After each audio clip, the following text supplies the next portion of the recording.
नमस्कार दोस्तों, GPS online में आपका स्वागत है। मैं सियाराम शर्मा।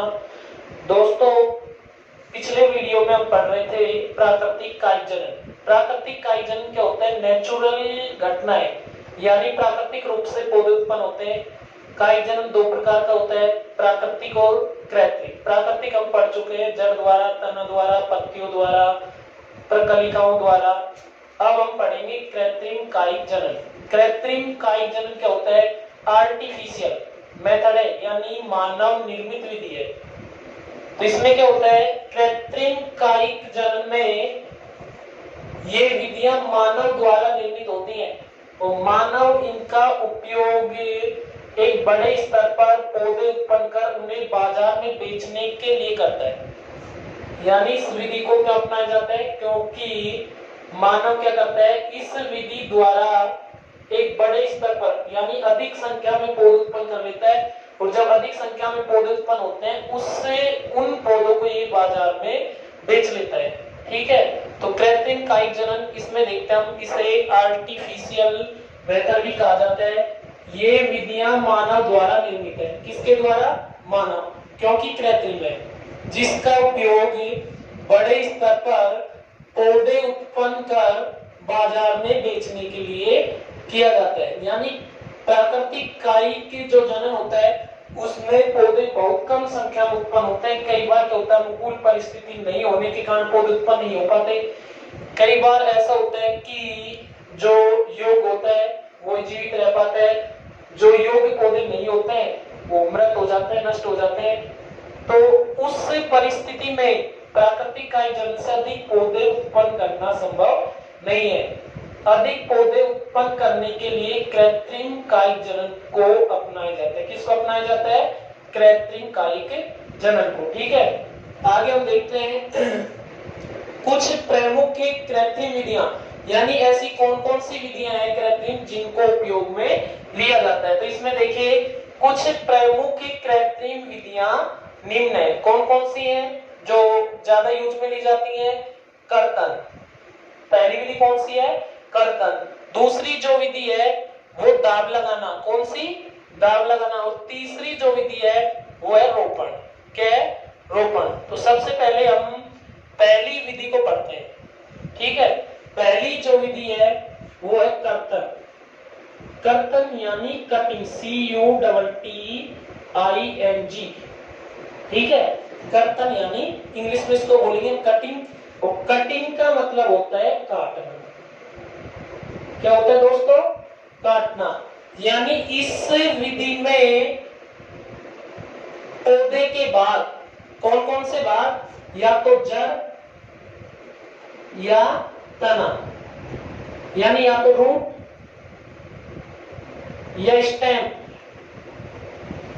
इनको छोटे छोटे टुकड़ों में काटा जाता है। तो इसमें क्या हुआ? कर्तन इंग्लिश में कटिंग कहेंगे, यानी काटना। किसको काटा जाता है? जड़ या तने को। ठीक है, तो इसकी परिभाषा क्या हुई? इसमें पौधे के तने या मूल, मूल यानी जड़, मूल यानी जड़। ठीक है, तने या जड़ को छोटे छोटे टुकड़ों में काट दिया जाता है। किसमें काट दिया जाता है? छोटे छोटे टुकड़ों में काटा जाता है, तथा इन कटे हुए टुकड़ों से नए पौधे का निर्माण करते हैं। जब मान लो तना है, इसको हमने छोटे छोटे टुकड़ों में काट दिया, तो काटने के बाद क्या होता है कि इन टुकड़ों से, किनसे? कटे हुए टुकड़ों से नए पौधे का निर्माण किया जाता है। तो नेचुरल नहीं होता है, यानी प्राकृतिक रूप से नहीं होता है। मानव द्वारा इन तनों को छोटे छोटे टुकड़ों में काटा जाता है। काटने के बाद इन तनों से पौधे उत्पन्न किए जाते हैं। तो इस विधि को कहते हैं कर्तन, यानी काटना। ठीक है, कृत्रिम विधि है। आगे हम देखते हैं कि कर्तन कितने प्रकार का होता है। कर्तन है दो प्रकार का होता है। कितने प्रकार का होता है?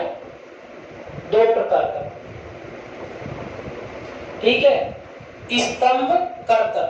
ठीक, पहला कौन सा आता है?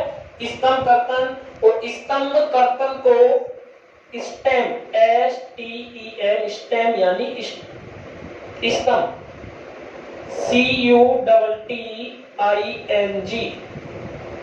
ठीक है। स्टेम, स्टेम यानी स्तंभ बोल दो या हम इसको तना भी कह सकते हैं। स्टेम यानी तना। कटिंग, कटिंग यानी काटना।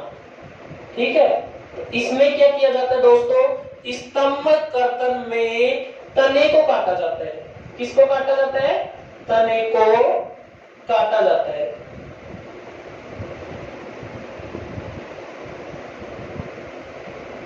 ठीक है। तो स्तंभ कर्तन में तने को काटा जाता है। तने को छोटे छोटे टुकड़ों में काटने के बाद उन छोटे छोटे टुकड़ों को प्रवर्तित होने के लिए यानी अंकुरित होने के लिए भूमि के अंदर यानी मिट्टी के अंदर जमीन में रोप दिया जाता है। ठीक है। तो इस विधि में पौधे के तने को छोटे छोटे भागों में काटकर जमीन में रोप दिया जाता है। किसमें रोप दिया जाता है दोस्तों, जमीन में। और जमीन में जब हम इसको रोपते हैं तो रोपने के कुछ समय बाद, अनुकूल परिस्थिति में जब हम रोपते हैं तो रोपने के कुछ समय बाद उन रोपे गए टुकड़ों से अपस्थानिक जड़ें निकल आती है। क्या निकल आती है दोस्तों, अपस्थानिक जड़ें। ठीक है। जो ये तने काटे जाते हैं, इन काटे हुए तनों में मुख्यतः पर्व संधियों का होना आवश्यक है। किसका होना आवश्यक है, पर्व संधियों का। पर्व संधि यानी गांठ, किसका होना आवश्यक है, गांठ। तो जैसे ही पर्व संधि युक्त हम तने को यानी गांठ युक्त तने को जैसे ही हम मिट्टी में दबाएंगे, ठीक है, वहां पर मिट्टी को नम करते रहते हैं, तो कुछ समय बाद उन गांठों से अपस्थानिक क्या निकल आती है, जड़ें निकल आती हैं। और जड़ें निकलने के बाद उनसे पैरों का निर्माण होता है और पैरों का निर्माण होने के बाद नए पौधे का निर्माण हो जाता है। तो ये स्तंभ कर्तन था यानी स्टेम कटिंग। इसके उदाहरण कौन कौन से हैं, जैसे गन्ना, अंगूर, गुलाब आदि। जैसे गन्ना होता है, गन्ने में पर्वसंधि पाई जाती है, यानी जैसे गन्ना है और इस गन्ने में कुछ दूरी पर गांठें पाई जाती है। क्या पाई जाती है, गांठें।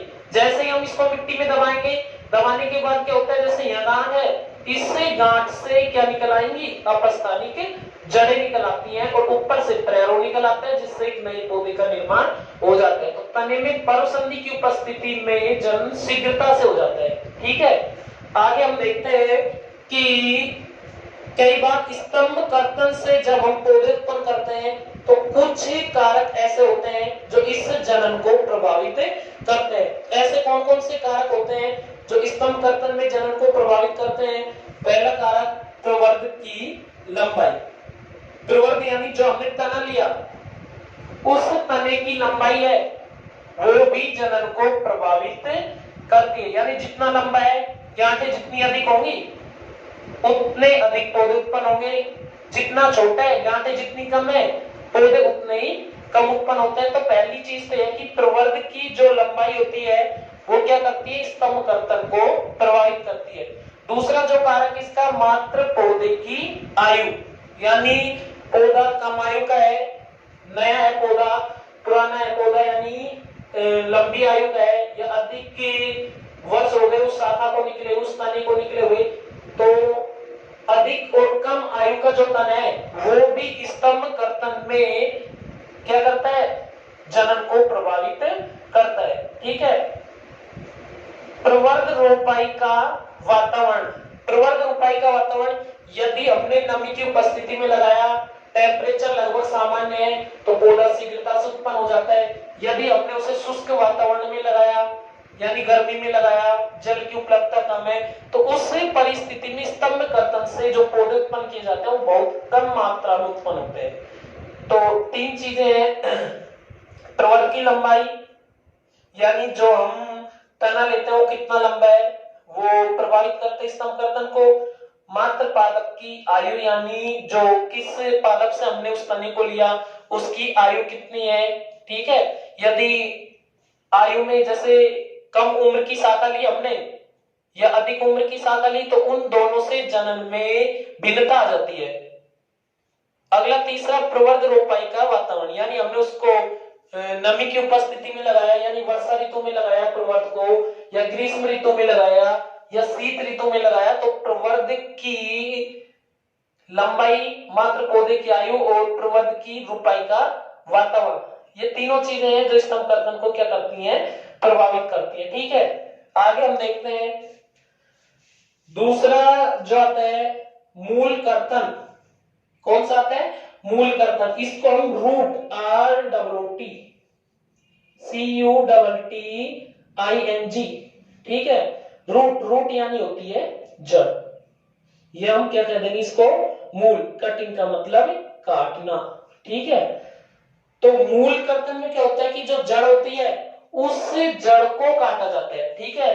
किसको काटा जाता है, जड़ को छोटे छोटे टुकड़ों में काट दिया जाता है और काटने के बाद उस कटे हुए जड़ के टुकड़े को ऊर्ध्व स्थिति में, कौन सी स्थिति में, ऊर्ध्व स्थिति में दबा दिया जाता है मिट्टी के अंदर, ताकि शीर्ष पर उपस्थित अपस्थानिक कणिका शीघ्रता से प्रस्फुटित हो, ठीक है। तो इस विधि में क्या है कि इस विधि में जड़ यानी मूल को छोटे छोटे टुकड़ों में काटकर भूमि में ऊर्ध्व स्थिति, कौन सी स्थिति, ऊर्ध्व यानी खड़ी स्थिति में दबा दिया जाता है, ताकि शीर्ष पर उपस्थित अपस्थानिक कणिका प्रस्फुटित यानी अंकुरित होकर नए पादप का निर्माण कर सके या हो सके। जैसे सेब, अमरूद, नींबू, इसके क्या है उदाहरण है, ठीक है। तो इसमें तो हम कौन कौन से लेते हैं स्तंभ कर्तन में, गन्ना, अंगूर, गुलाब, इधर हम लेते हैं सेब, अमरूद, नींबू। यानी इन जड़ों को यदि उपयुक्त माध्यम में, उपयुक्त वातावरण में लगाया जाए तो नए पौधे उत्पन्न हो जाते हैं। यदि इन तनों को उपयुक्त माध्यम में या उपयुक्त वातावरण में लगाया जाए तो इन तनों से नए पौधे उत्पन्न हो जाते हैं। तो ये था कर्तन। इसके बाद दूसरी जो विधि है कृत्रिम विधि, उसमें दाब लगाना।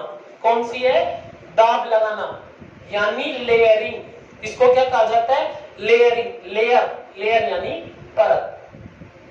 लेयर का अर्थ होता है परत। परत किसकी, मिट्टी की, मिट्टी की परत। यानी इस विधि में क्या होता है कि जो भाग को यानी तना है, ठीक है, उस तने को यदि हम काई जन्म में काम में लेते हैं तो उस तने को मिट्टी में दबाया जाता है और मिट्टी में दबाने के कारण दाब लगाना कहा जाता है। दाब यानी दबाना, ठीक है। तो इस विधि में क्या होता है, इस विधि में तना अथवा शाखा को मुख्य पादप से बिना अलग किए हुए, कर्तन जो विधि हम पढ़ रहे थे इसमें तो हमको तना हो या जड़ हो, ठीक है, स्तंभ कर्तन या मूल कर्तन, यानी या तो तना या जड़, इसको काटकर हमें मूल पादप से अलग करना होता है और उसके बाद ही उससे नए पौधे उत्पन्न कराए जाते हैं। जबकि दाब लगाने वाली जो विधि है, लेयरिंग है, उसमें क्या किया जाता है, यानी जो तना है अथवा जिस शाखा को हम जनन के लिए काम में ले रहे हैं, यानी जिस शाखा से हमें नया पौधा उत्पन्न करना है, उसको हम पौधे से अलग नहीं करते। मेन विशेषता क्या हुई इसकी, बिना अलग किए हुए। इसमें तो क्या होता है, कटिंग। कटिंग में तो काट दिया जाता है, CUTTING, कटिंग में तो काट कर अलग करते हैं। जबकि लेयरिंग LAYERING, इसमें क्या करते हैं, परत चढ़ा दी जाती है। परत यानी मिट्टी में दबा देते हैं।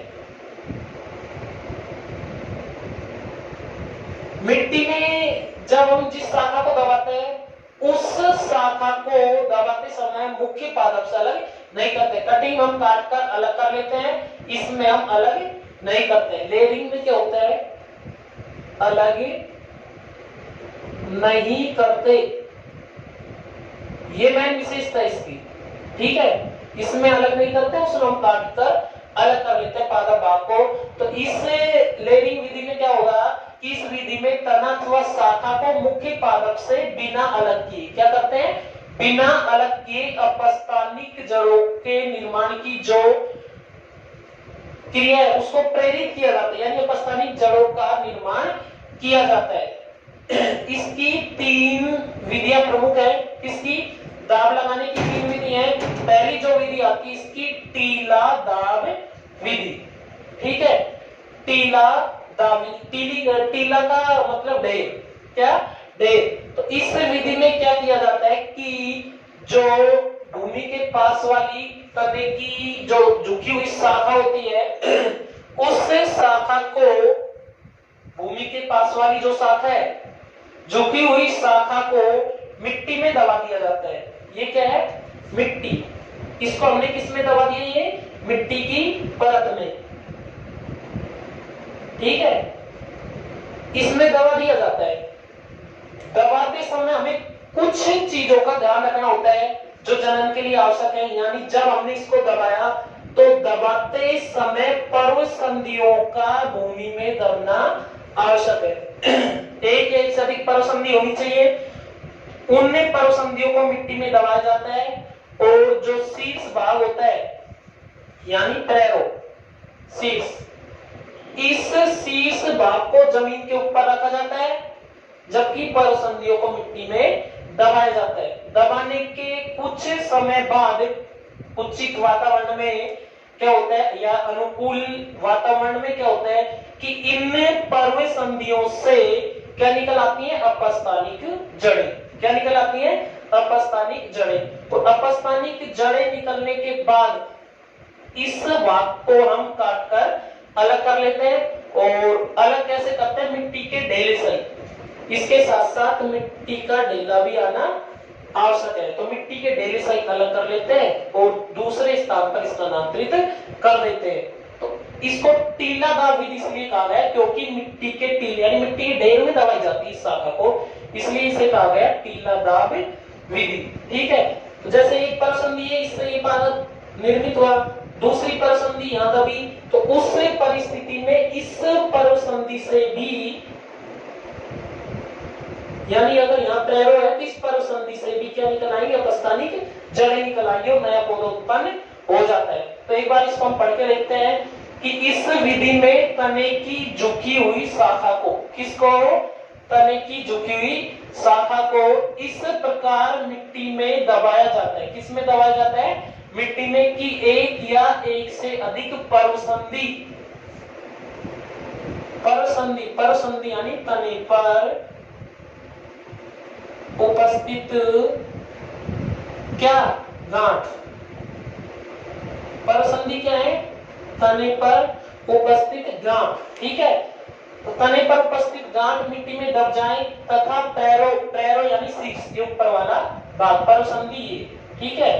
तो पैरो शीर्ष मिट्टी से बाहर है, जो शीर्ष भाग है उसका मिट्टी से बाहर रहना अति आवश्यक है। शीर्ष भाग मिट्टी से बाहर रहे तो कुछ समय पश्चात यानी कुछ टाइम बाद इन पर्व संधियों से अपस्थानिक जड़ें निकल आती है। क्या है? अपस्थानिक जड़ें।